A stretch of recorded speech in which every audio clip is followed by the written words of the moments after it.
Hello, Libra. It's your 2025 annual forecast, and I'm very pleased that you're here with me. Thank you so much for your support. If you're here, it's because you have purchased this report, and I'm really pleased that you're willing to support me in this way. As you might know, I don't monetize my channel, so this is a great way for you to show me some love, and I'm showing you some love right back.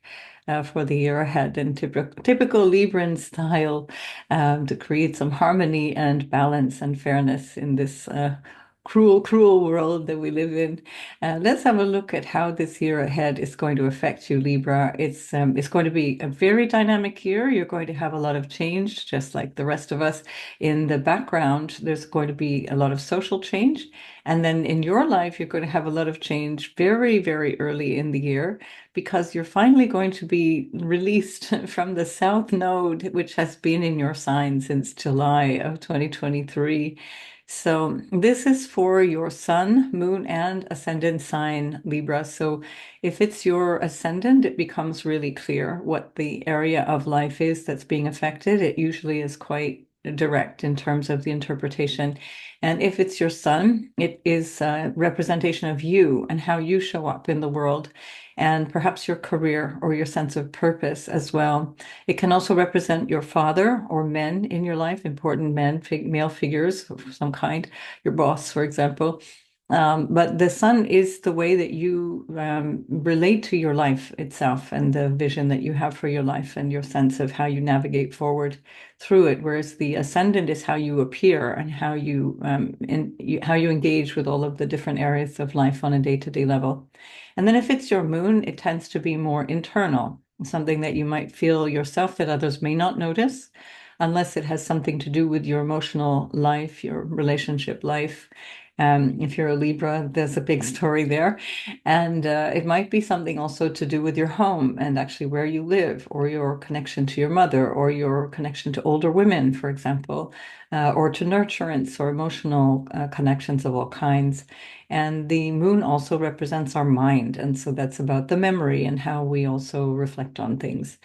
Literally, the moon reflects the light of the consciousness, which is the sun.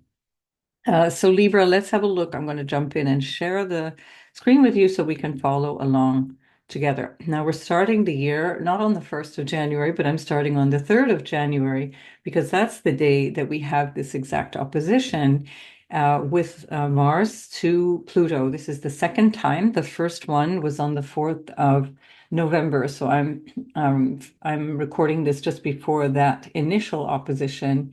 And you still have the South Node in your sign. So here we have Libra on the ascendant. In fact, this is the sun. This is the chart for the ingress of the year. There's a Libra rising at the very beginning of the year, so it's very easy. I don't even need to turn the dial here. So we see that this Mars is in a sextile to your South Node.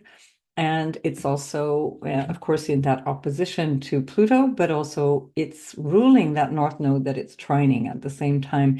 And this is creating a very interesting rectangle. You can see that rectangular shape, and that's an aspect which is known as a mystic rectangle.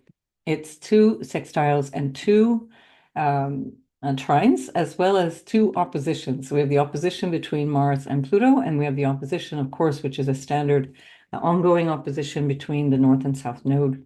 And so that is something that's telling us about the quality of this moment, which is where there's a potential for something to be understood, manifested, acknowledged at this stage. And it's right at the point where the North Node is in the Aries point, the 0 degree point of the sign of Aries. And that is a very important degree, the critical degree of Aries. It's the very beginning of the zodiac. And this really does flavor this quality of time.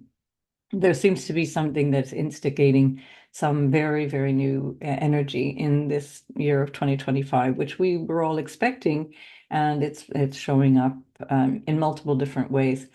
So your opposition from Mars to Pluto on this day is from your 11th house of your vision for your future. Now that's been where Mars has been since the 4th of November. Uh, Mars prior to that was in your 10th house of your career. September and October 2024, Mars was in your 10th house of your social status or your ambition and your career.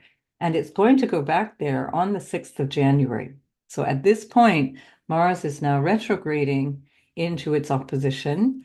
And when Mars went into your first house, your 11th house rather, it made it as far as 6 degrees of Leo before it turned around. And that was on the 6th of December. It stationed retrograde at 6 degrees of Leo.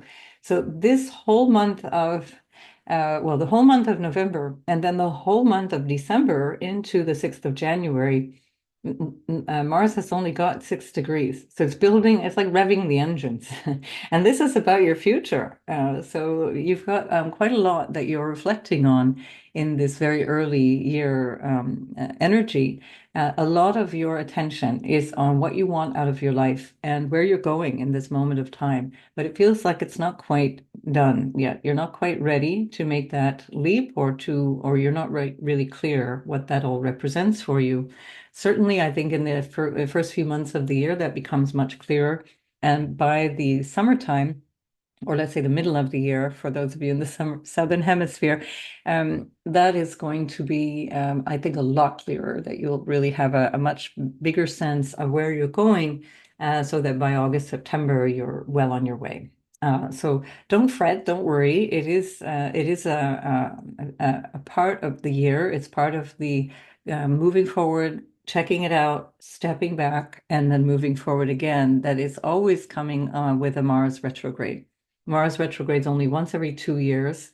And this time it just happens to be affecting you really powerfully at the top of your chart. The last time we had a Mars retrograde was in the latter months of 2022, and that was in your 9th house of what is my purpose.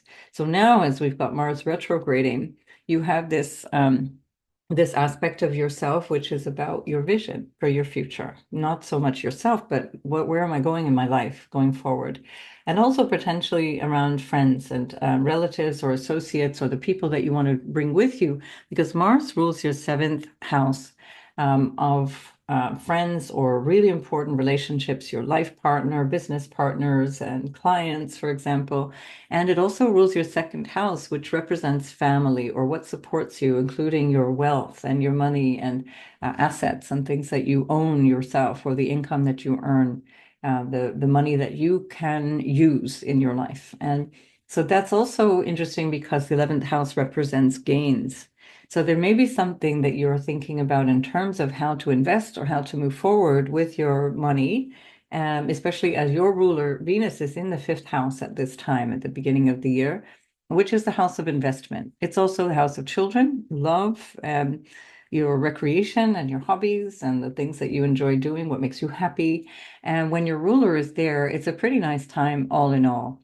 But the new energy here is this Pluto that is being opposed by Mars. So there's some vision for your future that now needs to perhaps adapt to the entry of Pluto in your 5th house, which started in March of 2023, the first time, 23rd of March, 2023, and has been kind of going back and forth between your place of home and family and your lineage and where you come from, as well as your sense of personal security or emotional security or even psychological security, your family of origin, property, home, like literally, where do I live? And Pluto has been there in your 4th house in Capricorn since 2008. So this is a very big shift, and it's the last time that Pluto moves into, although it's the third ingress, it's the last time that Pluto moves into Aquarius, where it's going to stay now for 2 decades.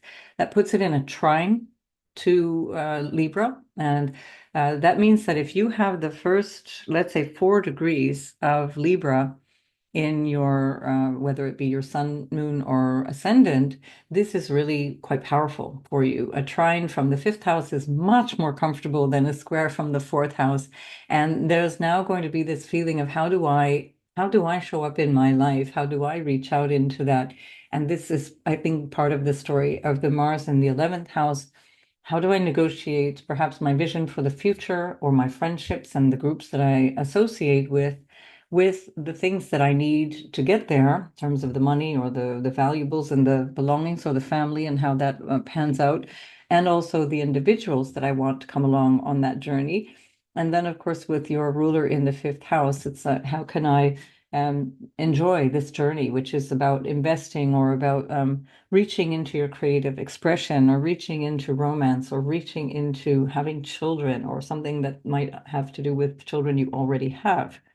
Pluto, when it's going through your fifth house, is going to be really about how you show up in the most honest way, in your most authentic way. Libra often can be challenged by the tendency for Libra is to be very concerned with other people, concerned with the appearance, concerned with how other people might see them or how other people might be affected by them. And so often Libra will slightly change either their own attitudes or their own desires or modify them or squash them down in order to make other people feel comfortable.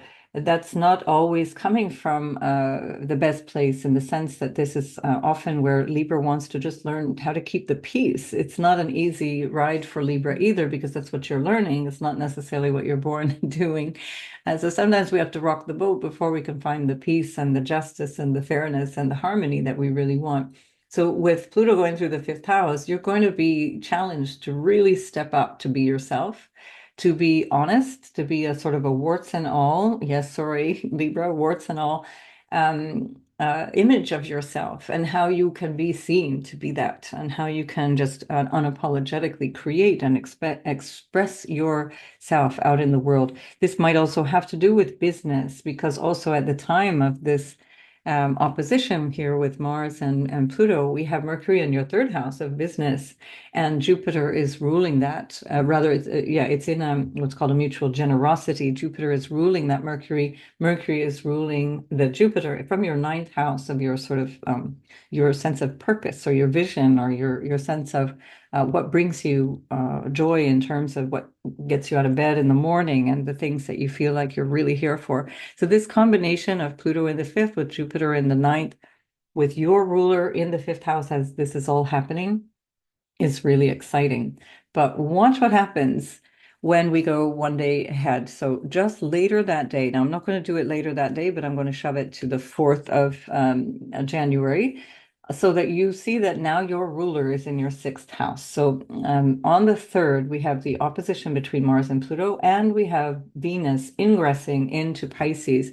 I've just shifted it to keep you on the ascendant. Otherwise, it doesn't match your chart. So just for simplicity's sake, Libra, we're keeping it like this. So Venus on the 3rd goes into your sixth house of everyday work and what you're doing every day to take care of your well-being, take care of your health, to do the job that you have to do, the kinds of things that you need to do for overcoming difficulties, overcoming obstacles, the forms that you need to fill out and the work that you need to do on your bookkeeping or on your backups and things that have to do with keeping yourself going every day, your routines, your health, your tending to your pets, for example.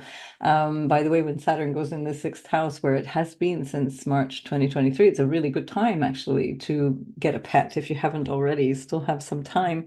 But when your ruler goes in there, she also becomes exalted. So she not only rules Libra, but she's the exaltation ruler of Pisces. She also, of course, rules your eighth house, where we find Uranus. So Uranus is a big part of this year's story as well. So we'll see that shortly. But the biggest part of your story is what am I doing every day? How is my health? How is my overall sort of relationship to my life on a day-to-day, basic, mundane level? When I get up in the morning and go to bed at night, what is the quality of my life? And this is going to be where we find Venus for much of the time between January and the end of April. We're also going to find Venus moving into your seventh house of relationships. And so part of this day-to-day experience, part of your overall well-being, part of your dynamism and the attention that you're putting on your health or on your whether it be your psychological or physical health or your spiritual health, all of that stuff is going to be coupled with who do I do that with? Who sits across the table from me?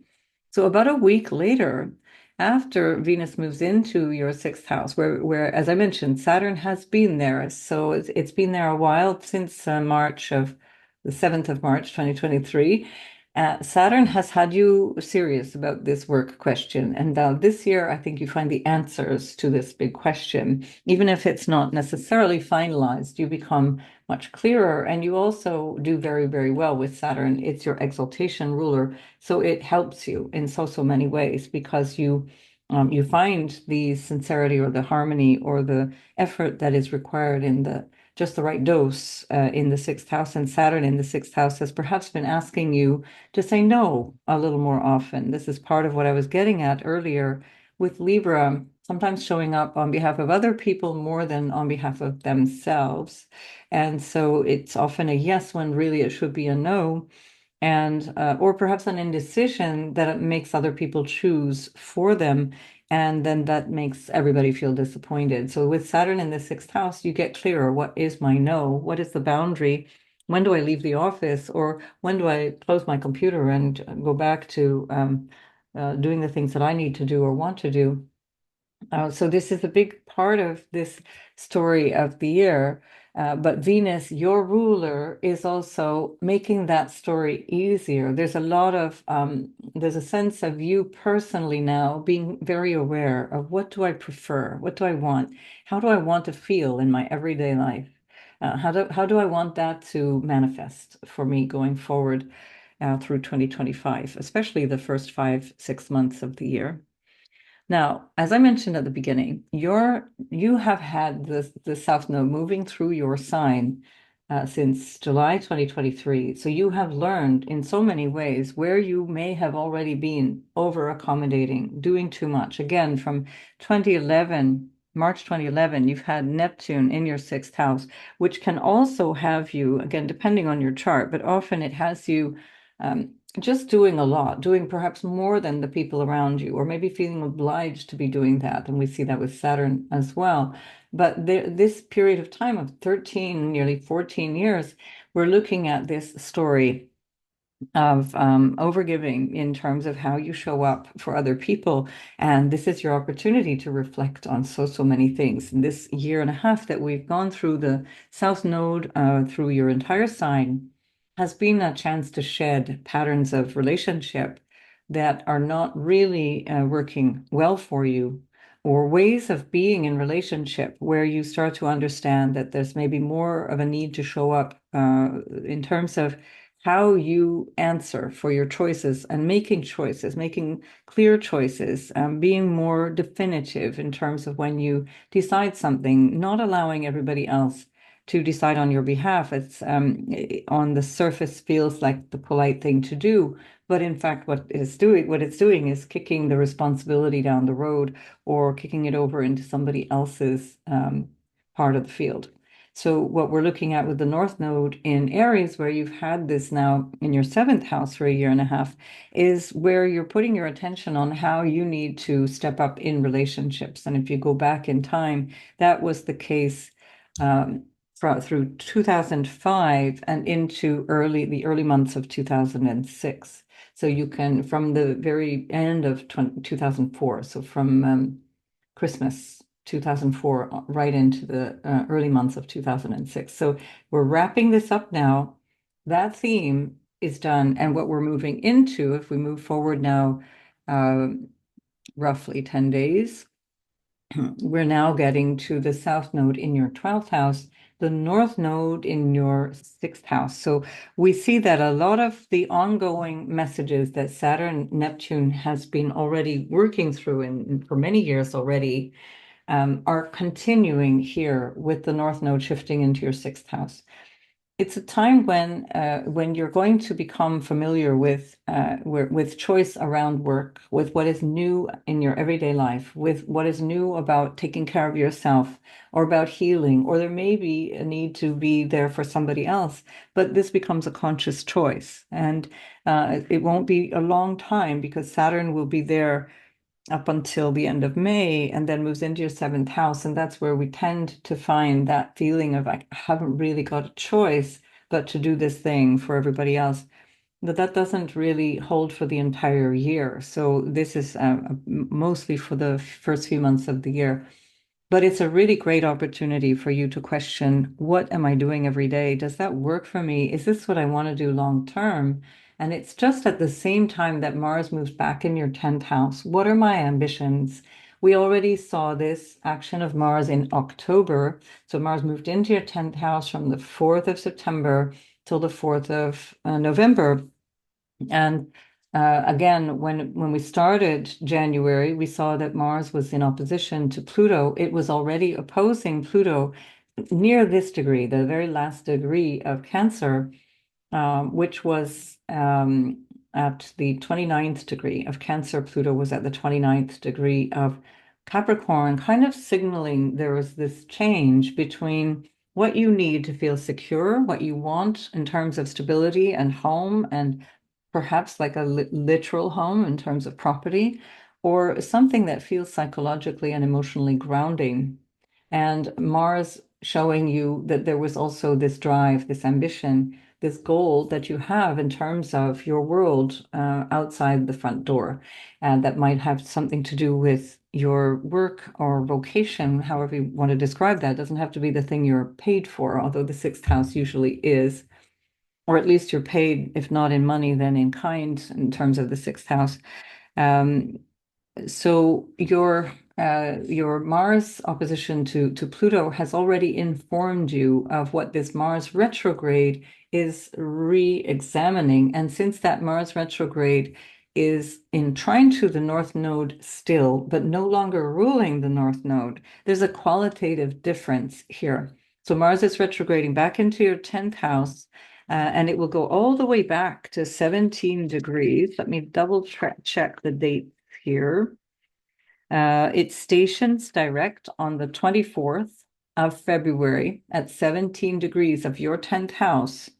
And so if you have anything from, let's say, 13, 14 of Libra till 20 degrees of Libra, but actually really from the middle of Libra until the end degrees of Libra, you've had Mars squaring your sign, you, for quite some time. And especially at this stage when Mars is stationing direct at 17 degrees on the 24th of February, there's something that might very powerfully affect you that compels you to take a choice, to make a decision. Mars is about deciding something. It's about the ambition and drive that you have in terms of your social life or your social status. You know, this can also involve marriage. Do I stay married? Do I leave my partner? Um, do I stay in this job? Do I want to apply for the top job in my firm, or do I want to become an entrepreneur now? That's another thing with Pluto going into your fifth house. That might be where you decide, you know what, I really want to work for myself. I'm done with this business of working for somebody else. Mars in the 10th would give you that kind of drive, and especially if it's motivated by how much you could earn otherwise and who you could work with. What would be my partnership in the seventh house if I were to do that? Um, and then we also see that Jupiter, which is ruling now the North Node, remember Mars was ruling the North Node, Jupiter is ruling your sixth house from the ninth house, and that is also still retrograde. Jupiter and Saturn had their last square, 24th and 25th of December 2024. There will be the final square from your house of relationship to your house of work, and I'll talk about that later on. But for the moment, they're still within an orb of a square. And so there's a tension and still perhaps a confusion since Mars is retrograde, Jupiter is retrograde. And the questions are the big ones. What do I really want out of my career, my social status, my marriage? Perhaps around parents as well. Is there an obligation to parents? Jupiter's in the house of the father, Mars in the house of parents overall. This can be something to do with your feeling of your purpose, your life purpose, and the drive that you have in terms of your motivation, and second guessing yourself around that. Maybe wondering, is this what I want? This would change my everyday life. This would change how I show up every day. Is this the thing that I want to do? But you have time. This is the big question of the first few months of this year. So you know this question already. This is not a new thing to you. By January, it's already been there since the second half of 2024. It's just that now the things start to move. It's like the wheels start to turn and things are moving in a new direction because now we have this nodal shift. And the nodal shift is just one of many changes because all of the outer planets and well, yeah, all of the major planets, including Saturn and Jupiter, are all changing directions. So the three collective or outer planets, and then Saturn and Jupiter are all changing directions along with the nodes. And of course, then Venus, Mars always change direction. Mercury changes direction, and the moon is changing signs every 2 days. So there's a lot of bigger shifts that are happening that support this new vision that you have, which we'll see as we go through the year. But just keep this in mind. It's not new, it's something you've already been dealing with, and it's about your authentic self. Pluto is insisting on that. That fifth house is like, no, really, what is it that you've come here for? What do you want to do? How do you want to manifest you in this lifetime? And Jupiter says, like, what's the higher purpose behind my life? Why am I here? Why do any of us exist? What is this life all about?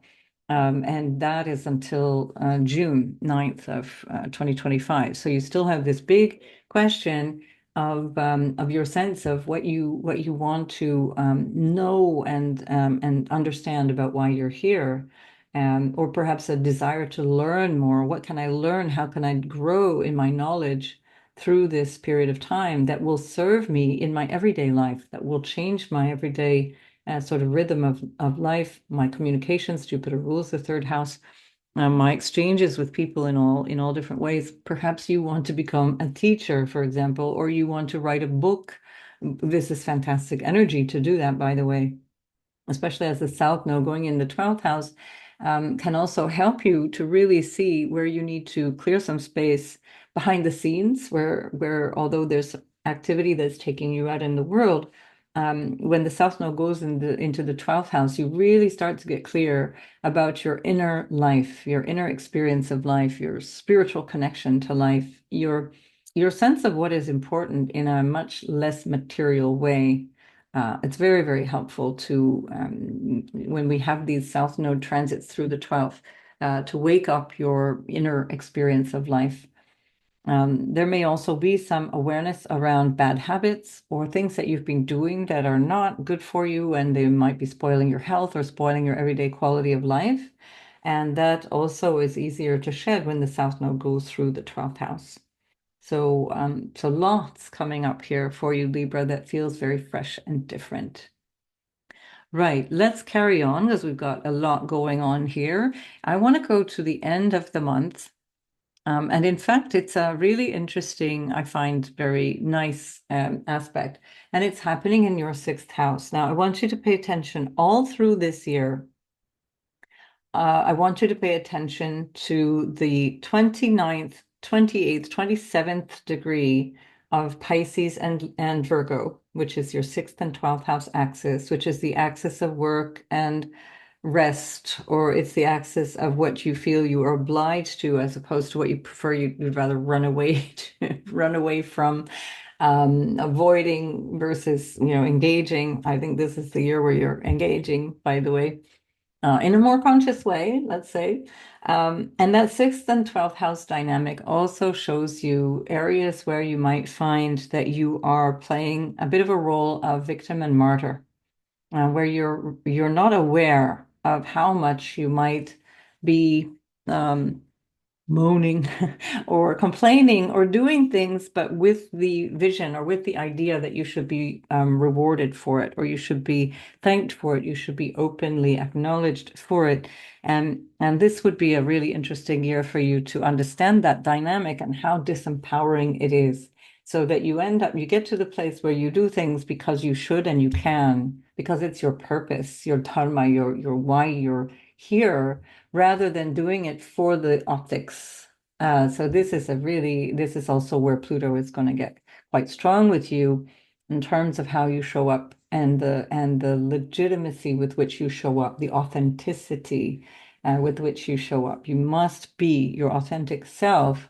And this would be the opportunity. So at this point, we're looking at the 1st of February, but actually we have probably a week before and a week after where this is very strong anyway. We have Venus, the Moon, the North Node, and Neptune, all at 27 or 28 degrees of Pisces. Let's say for argument's sake, we're going to call it 28 because Neptune only just moved back out of the it's one arc minute of a degree away from 28 degrees. So that is going to be a point that is sensitive throughout this year. It keeps getting called in a number of different ways that are going to be quite dramatically shifting things because they're involved with this eclipse angle where 4 times during this year there will be eclipses that keep referring back to this point. Equally, if you think about it in terms of where your ruler is, Venus comes back to this point 3 times in the year. She goes well into she goes into the 10th degree, 10 degrees, 50 minutes, 50 minutes of Aries, and then comes back into Pisces and then goes all the way back to 24 degrees of Pisces. And sorry, I don't know if you can hear that. There's just massive rain here at the moment. So it's the middle of the afternoon, although it looks like nighttime. But in a previous video for Cancer, I had to dash off and try and rescue some things outside. So I might need to do that again. My dog's inside, so that's already one thing. And hopefully everything's going well. So let's carry on. That's a very sixth house thing, by the way, isn't it? Especially Pisces in the sixth house. It's water that I have to sort out in my everyday experience. I've got to sort this out, this problem, which is sixth house stuff, this chore that I have to do. Maybe, but I will not leave you for very long. So I just want to really emphasize that you can already start to pay attention in January to this quite sensitive area of the very end of the zodiac. So we're talking about the end of Pisces, but the end of the zodiac as well, which is also the end of your sixth house and the beginning of where you relate to other people. So think about it that way in terms of where I'm ready to recognize patterns of doing stuff every day, how I'm being about it when I'm doing it, and also how that affects my relationships, and is that appropriate for me and my relationships? Right. So that's that. This is, I think, a unique moment in time. We have this much energy exactly on the North Node. I'm fascinated by this time. I'm really, really keen to see what happens around the end of January and the beginning of February, because this is quite exciting. At the same time, we have Mars retrograding back into a trine with Saturn. Saturn is now moving direct. It has picked up speed since it's stationed direct on the 15th of November. So what may have felt like really slogging along every day in your work life and your obligations and duties and things really picked up speed. The middle months of 2024 up until mid-November would have felt sluggish and slow, like no real progress is being made. Now we have Saturn moving direct and it's being trined by Mars. So there's something really dynamic here that you're understanding by this late part of January, beginning of February. And if we just go forward in time, hang on just a moment. We go this way.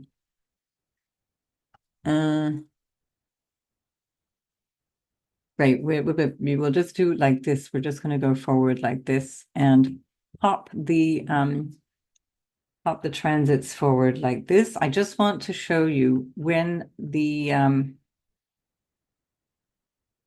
Jupiter is going to station direct. So we have an interesting dual thing that's happening. So now remember, there we have 1st, 2nd of February. We've got all this activity here, 27, 28, 29 degrees of Pisces, of course, opposing that in your 12th house. And we see that Venus on the 4th is going to go into Aries. And at the same time, so that's now the fifth, but that's because I'm doing it day by day rather than hour by hour. So at the same time that Venus goes into Aries, we have Jupiter, which is stationing direct. So really interesting because your sign, of course, your sign Libra is ruled by Venus, and she is, as I mentioned, exalted in Pisces, but still struggles a little bit in the sixth house because it's the sixth house. It's like nobody has fun really in the sixth house, and people pretend to have fun, but actually they're again, there's that an energy of martyring or being of service, which can be a genuine joy. I'm not dissing anybody who really enjoys what they do. I love what I do, but this quality of sixth house kind of takes the shine off Venus, and that's one of the reasons, by the way, that Libra can often be over accommodating is because the sixth house the ruler, Libra's ruler, Venus, is exalted in the sixth house. And so that's all about like, here, let me get that for you. Let me do that. I'll stay later. Don't you worry. Yes, I'll stay home this weekend while you have fun. Then we see that Venus leaves that sixth house and she goes into the seventh house, where she then loses a lot of dignity because she is your ruler. And now she's looking at you from far away. So she's in exile. She's considered to be in her detriment in Aries. She's not comfortable in Aries because she's all about us and not me. And that's part of the Libran question. So there's a lot of your attention now that needs to go towards relationship, although it's quite helpful because relationships can be much more fluid, coming from others, coming towards you from others, that you might find that people are just bringing a lot more of themselves to you, and so you don't have to necessarily go to them. So this is quite lovely. It's creating a sextile with Pluto. Remember, I told you all about that Pluto and what that represents. So here we've got this relational quality now with Venus firmly in your opposite house of others and relationships of all kinds. And then we still also have this increasingly tight trine between Saturn and Mars from the 10th to the 6th. So you're determined, whatever this is, there's something very strong that you are determined to deal with. And now as Jupiter starts to pick up speed and it's turning direct and picking up speed over time, Jupiter is also going to help you say, yeah, that's the thing. That's what it is. That's the thing. We haven't quite got there with Mars. Remember, that's the 24th of February that Mars will station at 17 degrees and then station direct. So we're not quite there. But where we are when Venus enters into your house of relationship is the energy of the 17 degree here with Saturn. So take note of these days. This first week of February, the last week of January is going to illustrate, I think, a lot of your journey going forward in the first, especially the first 6 months of the year. If not longer, it repeats in September when we have the eclipses. What else do we need to say here? We also have at this time, well, perhaps what I'll do is we'll go forward into the eclipse cycle so we can already see that. And that way you get a flavor for the energy of the eclipses and how they're going to affect you. So we have this Virgo lunar eclipse that's nearly 24 degrees. So it's at 2356 of Virgo, 2356 of Pisces. The opposition between a moon and a sun is what creates a full moon, and that's what makes this a lunar eclipse, because lunar eclipse means the eclipse of the moon. And that's on the 14th of March at 6:54 universal time. All of my timings are universal time. And that is because I have people all over the world. So please add or subtract from roughly what is London time. That's universal time. So I'm going to move the face of the dial so that we can see you once again on the first house.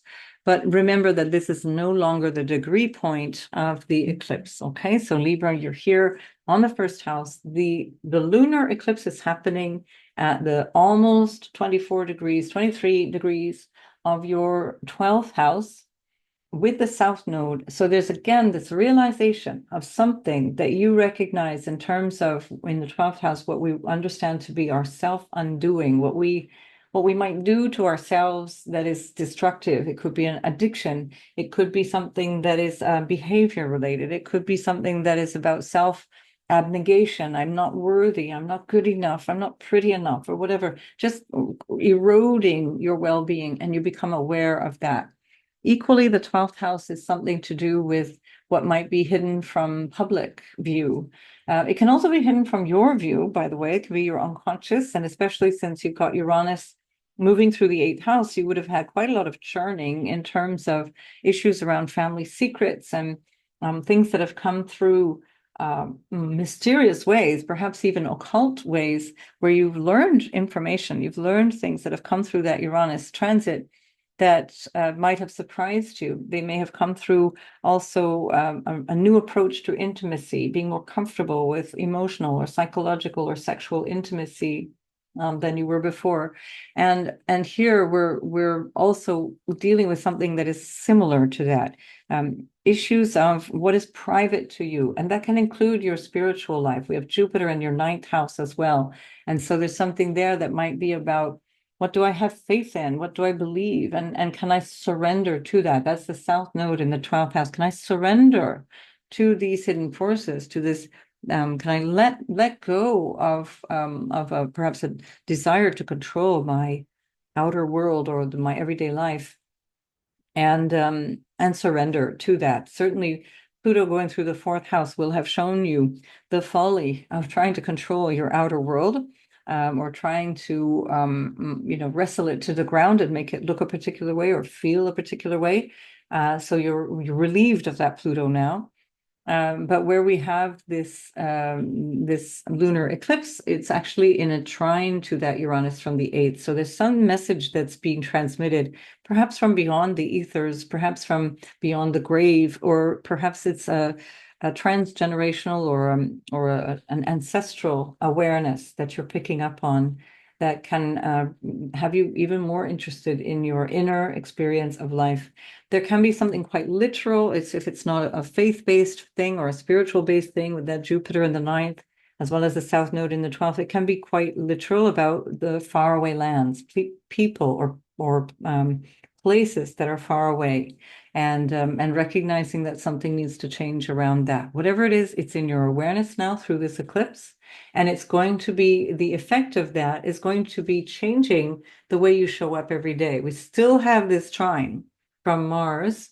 Mars is nearly 19 degrees of Cancer and coming up to a 22, just almost 22 and a half degrees of Pisces, where Saturn is. So Saturn is with this sun opposing the moon at the time of the eclipse. Remember, this is not the actual eclipse chart. This is just to put you on the first house. So we still see this feeling here of, okay, what is it really that I have to do? What is mine and what is not mine to do? Where do I need to show up? And where am I showing up too much? Where am I not showing up enough? Where am I angry that I'm showing up, but I'm pretending that I'm not?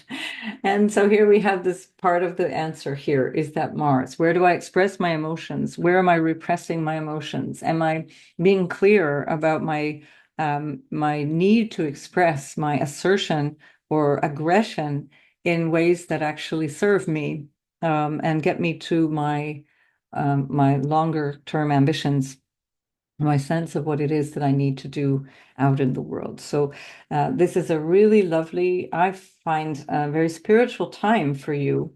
Your ruler is retrograde at this point. So let's go back over Venus retrograding. Perhaps I should have started with that because it is your ruler. But just to point out that Venus at this point is retrograding. As we saw, she entered into your 7th house of relationships. Pardon me, she's entered into your 6th house of everyday work and obligations and overcoming difficulties and ill health and obstacles of all kinds. That was the 3rd of January. Then on the 4th of February, we saw that she entered into your 7th house just on the same day that Jupiter stationed direct. And then she gets as far as 10 degrees and 50 minutes of Aries, and that is on the 2nd of March. So that's not even 2 weeks before this eclipse. So that retrograde station is part of this eclipse, as far as I'm concerned, because things that happen within the couple of weeks around the eclipse, that would have been, for example, on the new moon, at the new moon time, the new moon of Pisces, she would have stationed.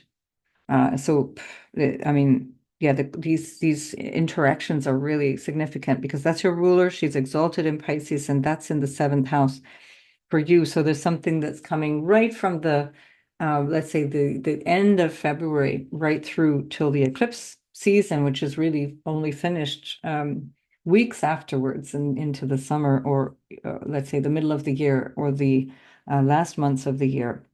There's something really significant changing here.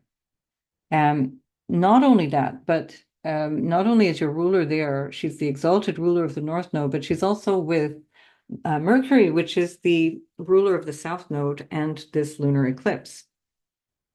And that's in the house of relationship again. So there's something here very, very powerful for you, Libra, that needs to be recalibrated around relationships, whether it's the manner in which you do them, the way you need to express your ambitions and drives and wishes and emotional experience of how you're seen or how you're, showing up in the world, and is that corresponding to what Pluto is pushing you into? And also this feeling of being obligated, which has built up for quite some time, if not lifetimes, Libra. So that movement of Venus, then she retrogrades on the 2nd. At this point, the 14th, she's retrograding back. You notice that she retrograded at 10 degrees 50 minutes of Aries, but she's only made it to she's only made it 3 degrees, basically, just over 3 degrees.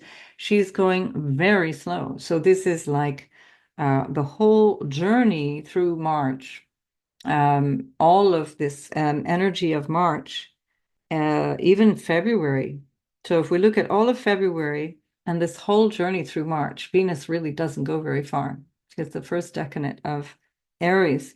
So your ruler is slow and she's determined. She's slow and being impeded because Venus in Aries wants to jump in. She wants to do stuff spontaneously, but there's something that prevents that. You might have that feeling of being prevented. You might have that feeling of not being quite able to achieve what you want. And we're still kind of in the dynamic. It's finished now by March, but it's still part of this year's dynamic is still the Jupiter square Saturn. But you're determined because we've got that Mars trining Saturn, and Mars is also ruling Venus and Mercury. So now, 2 days later, on the 16th of March, Mercury is going to be stationing.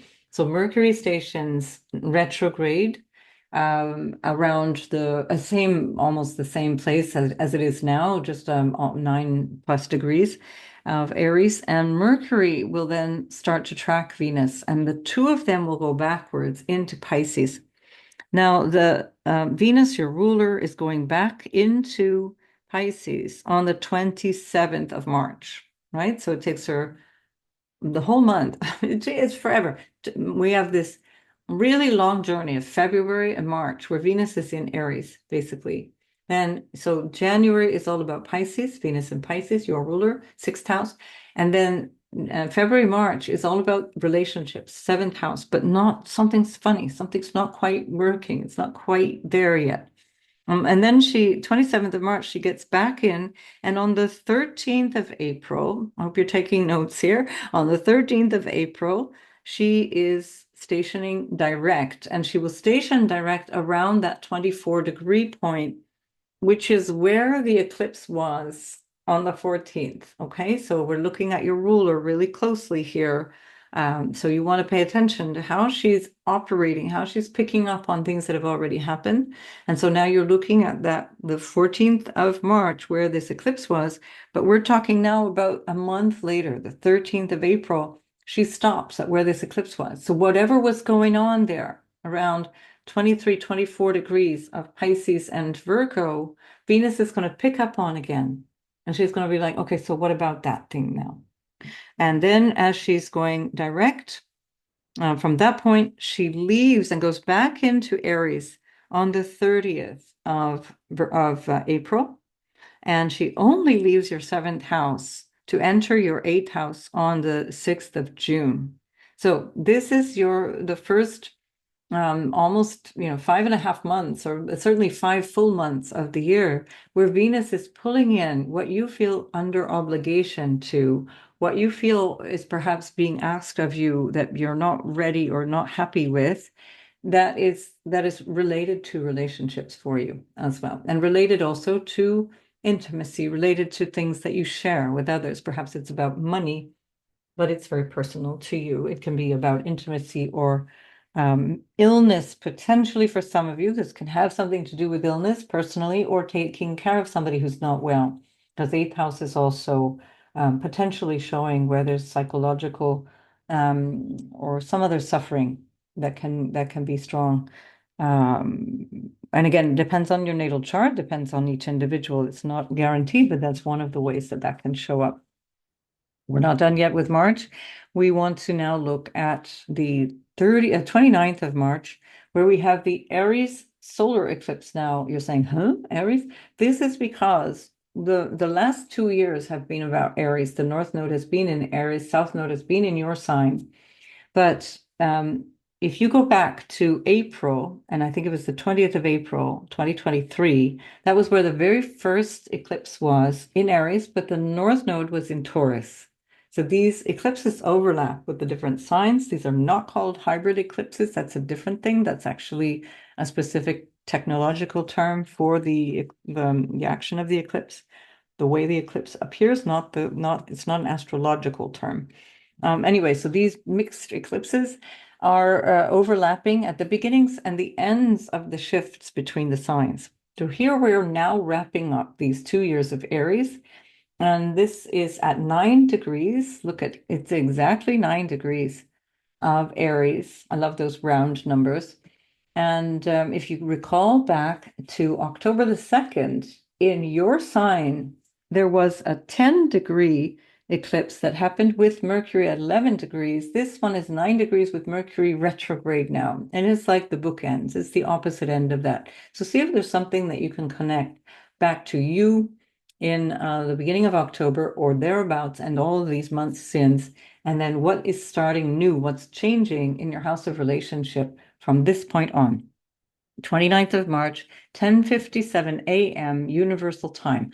I'm just going to move the chart forward so we can put you again on the ascendant, just so we can see more clearly. All right, so now we've got Libra again on the ascendant. So the eclipse, remember, is 9 degrees. It's not what we're seeing here.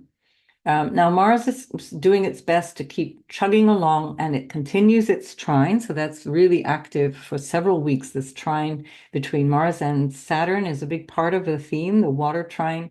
And it's a trine that is supportive, it's action oriented, it brings lasting results. So now you're looking at how your everyday life over these weeks is being supported in terms of the aims and the goals and the ambitions that you have in terms of your career, and how you want to reach out into your maybe authority, your individual authority.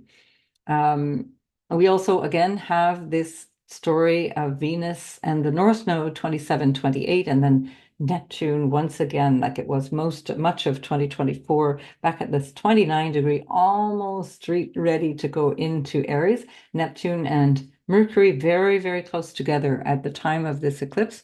The sun, by the way, is also exalted in Aries. So that means the sun is exalted in your seventh house.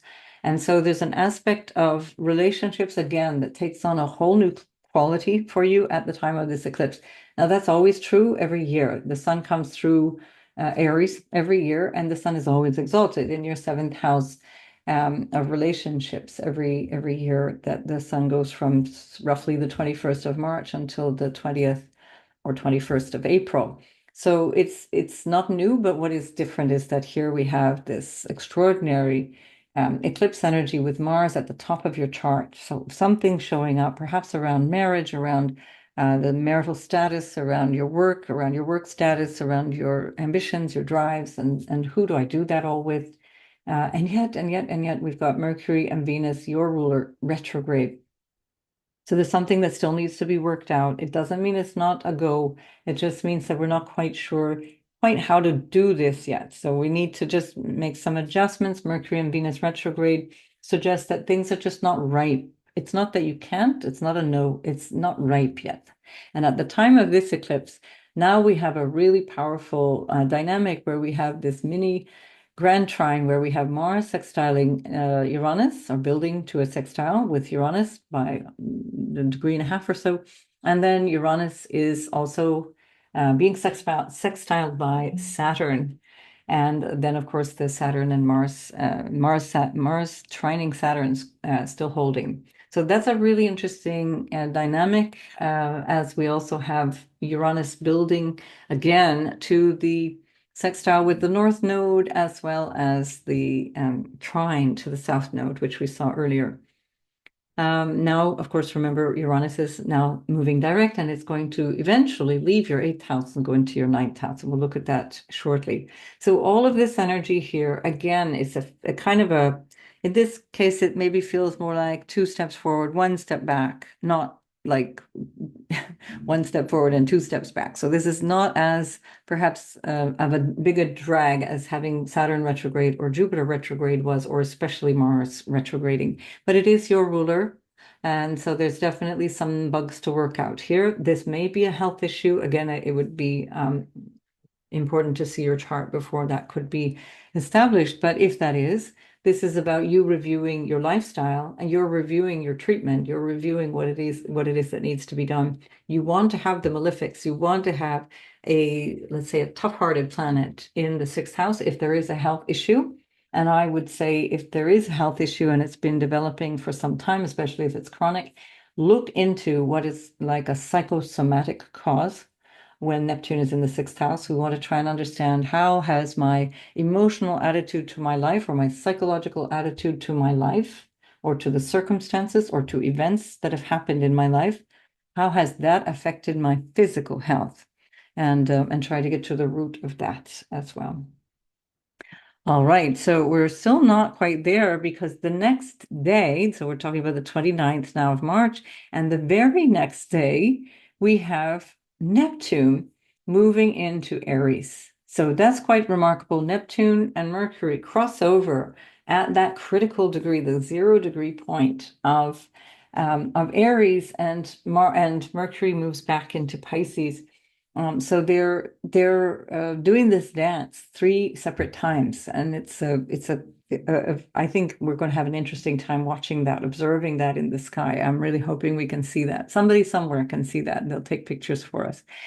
So I'm going to just point out the timing. So 30th of March, 12:58. So almost 1 p.m. in Universal Time. And now we're going to put you back onto our ascendant. So Libra on the ascendant, of course, now we're back to the seventh house story, which is Neptune now in your seventh house. And Mercury is back in your sixth house, very, very close to Venus. Mercury and Venus are hugging each other as they go through. Mercury loses a lot of dignity in your sixth house in Pisces, because Mercury is exalted as well as the ruler of Virgo.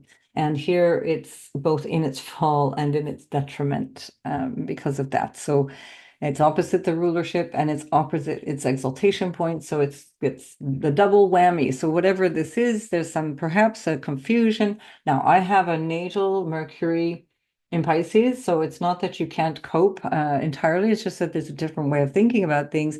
And so, especially because Neptune has been there, Venus is there, and the North Node is there with that Mercury, and it's your ruler. Remember, of course, that's very, very much concerned with this area of the chart and these planets for quite some time.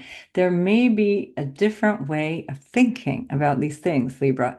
There's a different attitude. There's a different way of seeing the problem or communicating about the problem. Think of it that way, and you'll know closer to the time what I'm talking about here. This may not be evident to you if you're not quite sure what the issue might be yet. So look at, that's the Neptune at 0 Aries, and then if we go forward, we see, and let's just really quickly touch on Neptune and Aries.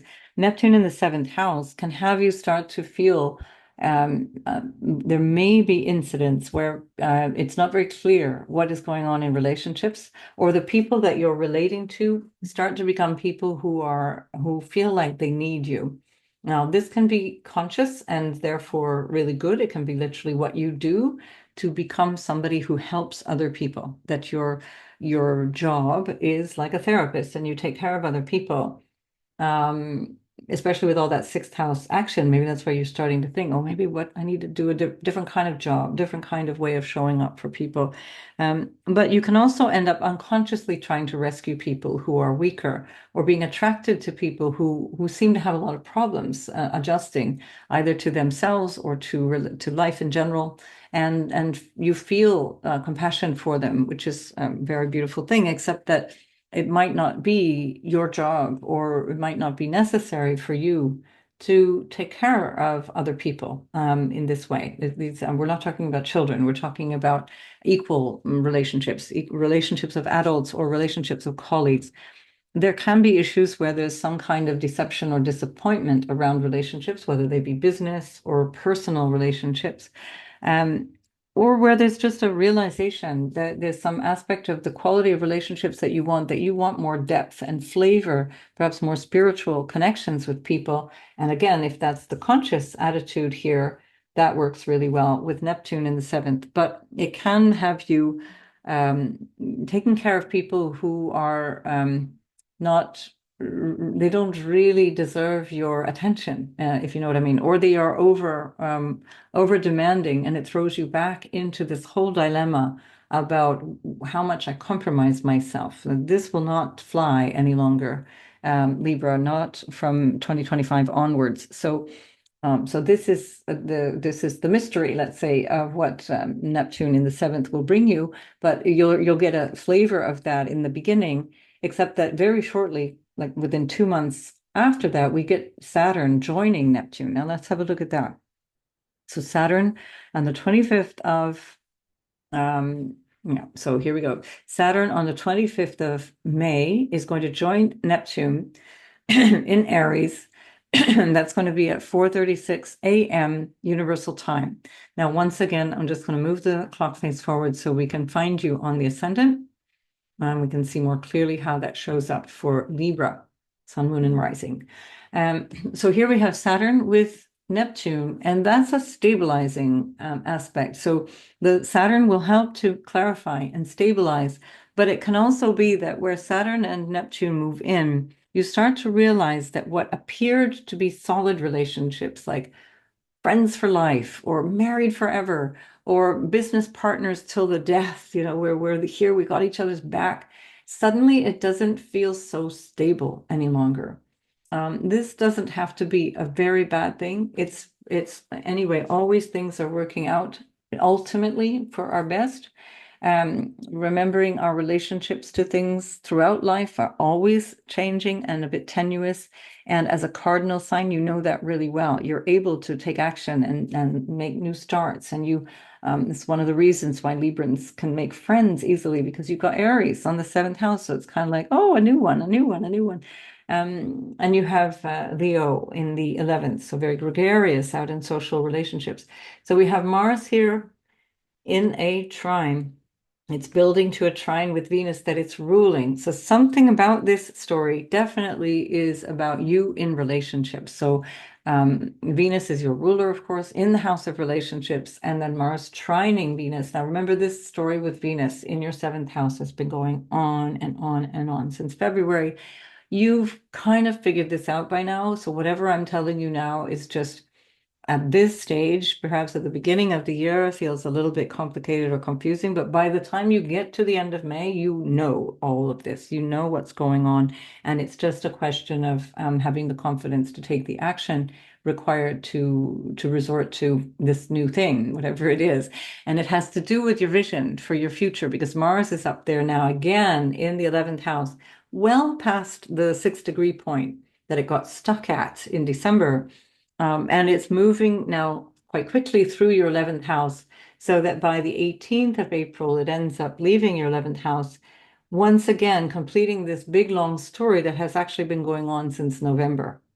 of 2024. So all of these overlapping events are happening in the context of things that you've already been grappling with. So it's all like trying to, like a Rubik's Cube, trying to move the pieces around, but you're still working within the same framework. And all you're doing is changing the colors on the different sides of the Rubik Cube. So here at this point now, we have Saturn and Neptune starting to move into a really solid sextile together with Pluto. So Neptune has been sextiling Pluto, pretty much all the last century. It's not new, but Saturn sextiling Pluto is new. That has not been the case for many, many years. And this is a very stabilizing effect. It's about change in a way that feels like, okay, we're ready for this. In the same way that prior Neptune and Saturn conjunctions were quite shocking. In Capricorn, for example, where Saturn dominated. Now it's Mars dominating, where Saturn and Neptune are coming together. Mars is the dominant force, so it's about action. It's about individual need, or it's about what feels like needing to take assertion. And whatever this is, it's going to be for you changing your quality of relationships in some way, shape, or form. But you have Jupiter as well as Mars really reflecting back to you your vision for yourself and for your life. So this is guided. It's not something that's random.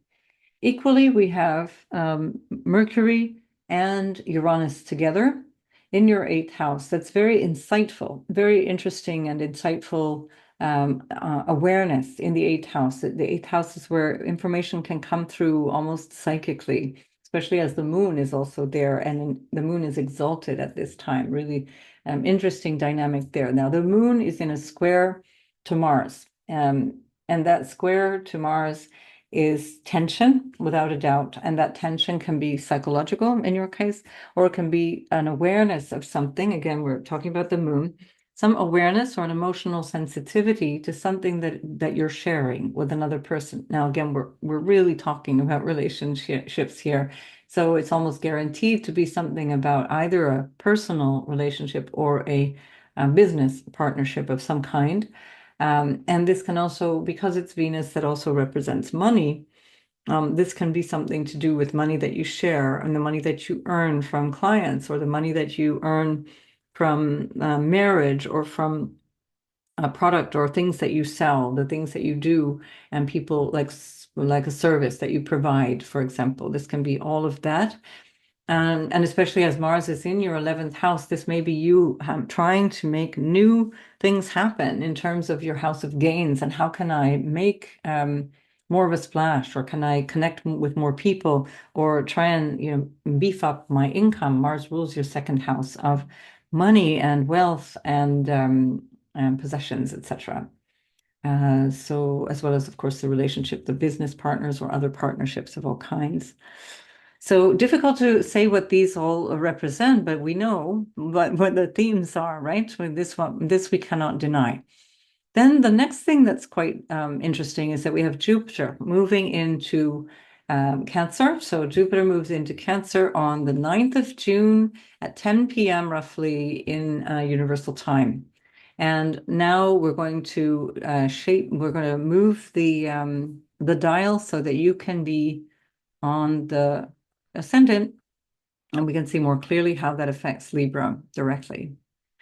So that's really a very important ingress, because Jupiter has already been in a really great place for you. The ninth house, Jupiter loves being in the ninth house. It's very expansive. It's wide open concepts. It's new belief systems. It's ways of learning stuff and exchanging ideas and teaching and all these things. But Jupiter now is angular in the 10th house, very powerful house, as well as in its exaltation. So Jupiter represents, in Indian astrology, Jupiter represents a number of different things. And one of them that it does represent is also career. And so that's one of the aspects that you're going to find flourishing. This can be around career or social status, again, marriage or something along those lines, that feels positive for you. It's a positive development for you. That it doesn't necessarily mean that it comes easily. It just means it's positive, and it's something that's going to bring you an awareness, or people will become aware of you, which is quite a bonus, and especially since Mars is also still in your 11th house and it's in a square to Uranus, there may be some aspects of you that are showing up more publicly, that you're reaching out into the public and trying to become more out there so people know that you're there. Um, Jupiter is with Mercury and it's squaring Neptune and Saturn together. So they're very interesting square feature, which is actually a feature of 2025. That's something that I don't really see very often. So I find there's a lot of unusual things happening this year that are pretty exciting. But notice that Saturn and Jupiter are also square. So later on, a couple of days later, Jupiter starts to square Saturn, and that becomes the third time that they square each other. That completes this, what was the opening square of the great conjunction that happened on the 21st of December, 2020, in the first, or rather the 0 to 1 degree point of Aquarius, your fifth house, where we find Pluto moving back and forth. So that journey from your fifth house, now in this case with Saturn, to your seventh, and then with Pluto to your 10th, may have seen you, for example, fall in love or have babies or decide to have babies or start a business, open up a shop or become an entrepreneur or whatever. And Saturn is showing you how the partnership is going or how the relationship is going. And then Jupiter is showing you the consequences at the top, which is about this expanded visibility or social status, which may also bring you literal financial benefits or some kind of expansion of well-being, because Jupiter in Cancer is exalted and will bring you good things one way or another, in terms of whether that be career or marriage or being a parent, for example. So all really, really lovely. So Venus is in her other sign, Taurus, in your 8th house at this time, as Jupiter goes into the 10th, and she's sextiling Jupiter, and she's sextiling Mercury, and she's also squaring Pluto. So there's power, there's money, there's an energy for change, for receiving something, for gain. That might be financial gain again. So Jupiter moving into your 10th house is deeply beneficial. It's in an unusual, what is known as a mutual generosity with the moon. So Jupiter is the ruler of the moon. The moon is ruled by Jupiter. So it's you can't call it a mutual reception because there's no astrological aspect between the two of them, but they are communicating and they are supportive of each other. So the moon in Sagittarius in the 3rd house is also a reflection of something to do with siblings or your neighborhood or your aims and your ambitions and drives on the short run, where we see Mars kind of looking to the future, long-term stuff. Your heart and mind are in the 3rd house at this point, and being very practical, being very focused on the details, being very focused on the things, the exchanges and things that will bring you to where you need to go. So a really nice ingress chart for you here that is looks like a really brilliant opportunity for success. So because this is in a square to your sign, Jupiter squaring your sign is just something to take care of, simply because often that can have us biting off more than we can chew. And so we have this dynamic that can be like, yes, I can do it all, I can do everything. So luckily, and I say this, kind of seriously, you have Saturn in your 7th house. Remember, Saturn works really well for you. Saturn is not in good dignity. It's in its fall in Aries, so it's not doing its best job, but it's trying. It's going to slow things down. It's going to block certain things. And so be grateful for things that get slowed down. Be grateful for things that don't pan out exactly as you thought. And take your time expanding, because what happens is Jupiter is like, yay, let's go.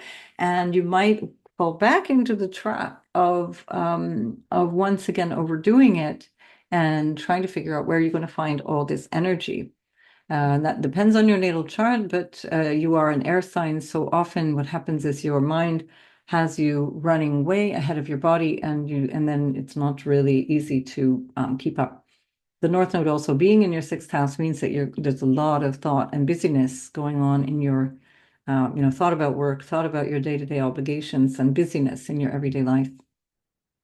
Right. So that's Jupiter.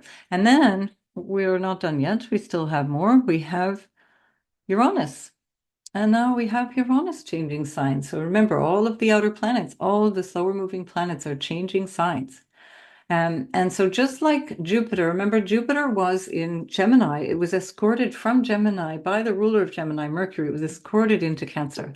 And at the same time now we have Uranus, which has been in Venus ruled Taurus, is coming into Gemini for the first time with Venus. And I find this really charming. And I think as a Libran, you probably would as well. It's somehow, I don't know what it means, honestly, but it just feels like we're pulling what we understood. We're pulling what we know. We're pulling all of that into the next house. And we do that anyway, but there's an escort this time.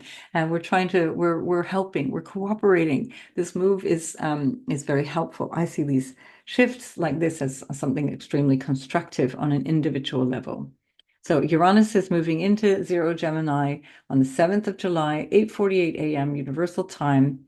And I just want to shift this ahead again so we get you back on the ascendant so we are clear where this is all going. So Uranus has come from the 8th into the 9th with Venus, and that puts it in a sextile to Saturn and Neptune, which is always very supportive. And a trine is starting to now get into a bigger trine with Pluto, and Venus is trining Pluto. That's a really nice trine. Venus trine Pluto is a really supportive, helpful, flowing energy around money, around support that might be international. It's a ninth house, something to do with either long distance travel. We've got Mars there in the 12th house, some kind of travel situation or some kind of learning, educational situation.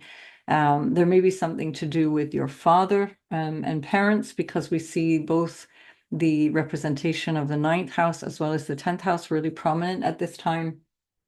There can be something to do with a kind of a spontaneous feeling that there's more to life that you want to discover. You want to kind of bite off something, bigger than what you've been grappling with up until this point. And so for those of you Librans who have the first, let's say 6 degrees of Libra, whether it's sun, moon, or rising, this year is going to be quite impactful in a harmonious way because of the Pluto and the Uranus transits into trinal houses, lucky houses, places where things can happen in a way that is really easy, really helpful. Those early couple of degrees are going to be potentially also feeling at times a little bit blocked, a little bit stuck. It's about getting serious. It's about being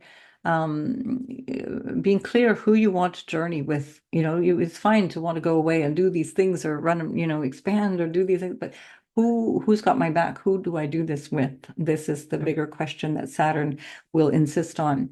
And then, of course, if you are by square with Jupiter, it's going to go all the way in to 24 degrees, I think, of Cancer. It's a long, long journey all the way through most of the sign of Cancer. So most Librans are going to be affected by a Jupiter square, but then the retrograde will come back as well. So you'll get a chance to think about all those things that you dreamed of and all those things that you tried to expand into. Right, so these are exciting times, right? I hope you'll agree. So now we're going to look at the eclipses to wrap up.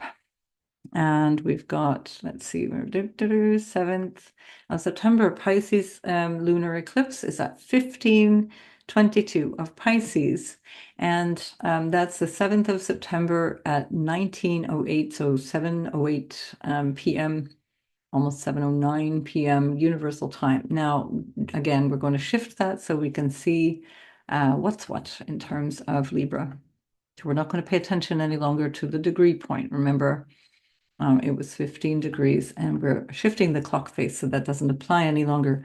So by now, Libra, you have Mars in your first house, and the eclipse itself is happening in your sixth house of everyday work. At this point, we also have Saturn that moved back into your sixth house. So Neptune is still lurking. It takes a little longer. Neptune is still lurking in your seventh house. It's spending much more of the year in your seventh house. Saturn goes in and out much more quickly. We maintain the sextile, this incredible sextile, now entirely retrograde between Uranus and Neptune and Pluto, and then, of course, the trine between Uranus and Pluto. Um, and we see also that Mercury, which is ruling the South Node, ruling the Sun, is with them in the 12th house. So an aspect of this eclipse is very much in your awareness around issues of loss or things that are far away or things that you're doing that you realize you should not be doing. And with the moon in your 6th house, especially as Saturn is going back in there, you might become more aware of things that you need to start doing in your everyday life, or how you need to take care of your health, or what is a requirement in terms of work, how you need to develop your work. Remember that the moon rules your career. And now we've got Jupiter there. Jupiter is indeed trining. Remember that the moon itself is at 15 degrees. It's not at the 23-degree point you see here because we had to shift it. The moon is trining Jupiter, which it rules. So there we definitely have what's called a mutual exchange because Jupiter is ruling Pisces, where the moon is, and the moon is ruling Jupiter in the 10th house. So something to do with everyday work, something to do with your social status, something to do with your career aims and goals, and you're realizing something about that. Again, it's not necessarily negative, it's just that the impact of what's going on might be become visible to you to the extent that you realize, and that's what Saturn helps you with, that or this is where you need to take more responsibility. You need to deal with this in a way that may require better boundaries or more seriousness and more maturity, perhaps. Mars is now in your first house, so you're driven. There's quite a strong drive for something, and it's in a square to Jupiter to your 10th. So whatever this is, you're ready for it. You want to work for it. You're ready to work hard. I don't see this as necessarily negative. Venus is also sextiling Mars. These are not necessarily, we can't say positive and negative anyway. It's really about how you want to use this energy to your best advantage. But I definitely see that this is a dynamic time. Venus in the 11th shows some social support, a feeling of optimism again around your vision, your future vision, and your connections with friends and the people that might be able to help you. So there's something here that's quite engaging and dynamic around this eclipse that is going to affect your everyday work. And then health, I think if it's a health issue, then something that you seem to be able to manage. Now we have the Virgo solar eclipse. It's a partial eclipse because the node of the moon and the lunation itself is actually too far apart to create a total eclipse.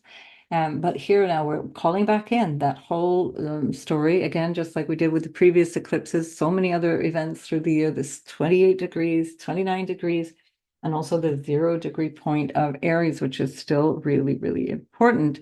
And so here we have this eclipse on the 21st of September, almost 9 p.m. Universal Time. We have a 29-degree, 5-minute Virgo solar eclipse, partial solar eclipse. This time your ruler is in the sign, is co-present in the sign. And there's an interesting, again, technically we can't say it's a mutual exchange, but mutual generosity between Mercury and Venus, where Mercury rules Venus and Venus rules Mercury.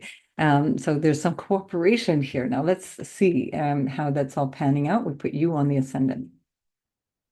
And we can see more clearly what that looks like. So we have, now remember that this was the lunation at 29, so the moon is not actually in Libra, but this is the 29th on the 21st of September. And so Mercury is there, Venus is there in the 12th, so there's something helpful. Mercury helps you decide or make a choice or a decision or express yourself about something. Mars is helping you be more decisive. It depends on you and your natal chart whether that pans out or not, because not all Libras are baked the same way. But we definitely see that your Mercury is in a trine, Mercury in your house in your first house is in a trine to Uranus. So you're thinking in a different way, you're communicating in a different way, you're aware of things in a very different way. And Uranus is in a square to Venus in the 12th house. Venus in the 12th can be around issues of overindulgence. Just have to say that, and issues that might have to do with things that are happening behind the scenes that might require more consideration. There's that can be for any number of reasons, things that are not working out necessarily in the way that you'd hoped, or things that are happening in ways that can cause you some kind of disruption. That's one way that this can pan out. Not everybody's going to have that. But this eclipse, remember, is at 29 degrees of Virgo, which puts it in opposition to Saturn directly, as well as Neptune indirectly by degree. And so we're looking at something here that is part of this story. Remember, that was beginning at the end of January and the beginning of February of 2025. And here we are near the end of September. And there's something that becomes evident. It's something that we now recognize is going to change.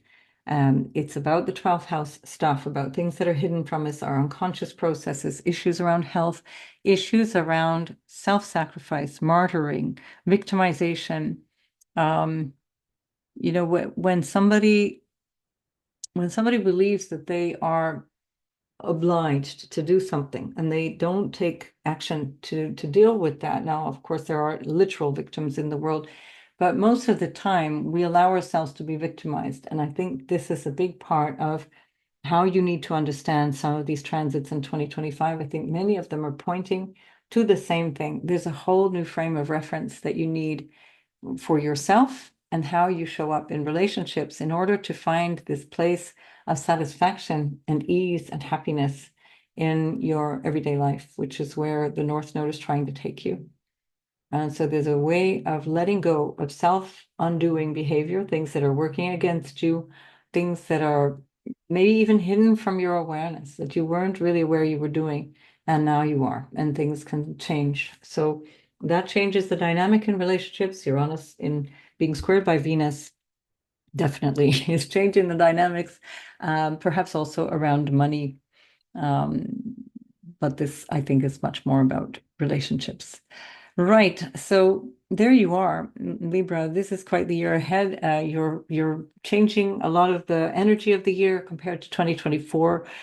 You've done a lot of the inner work, the cleaning, and so on, and now you're going to go into a place where you're taking action based on all of that. So I wish you every success in 2025, a lot of good love and support and harmony in your relationships and in your career, which looks like it's really set to take off in 2025. And that I'm not sure if I mentioned it now. I realize I might have forgotten that Jupiter remains in your 10th house all the way through till the end of June, beginning of July. 2026. They got that for a year. So really a great chance to grow in your everyday work or career environment. So good luck with all of that. And I'll see you in a future video. Bye, Libra.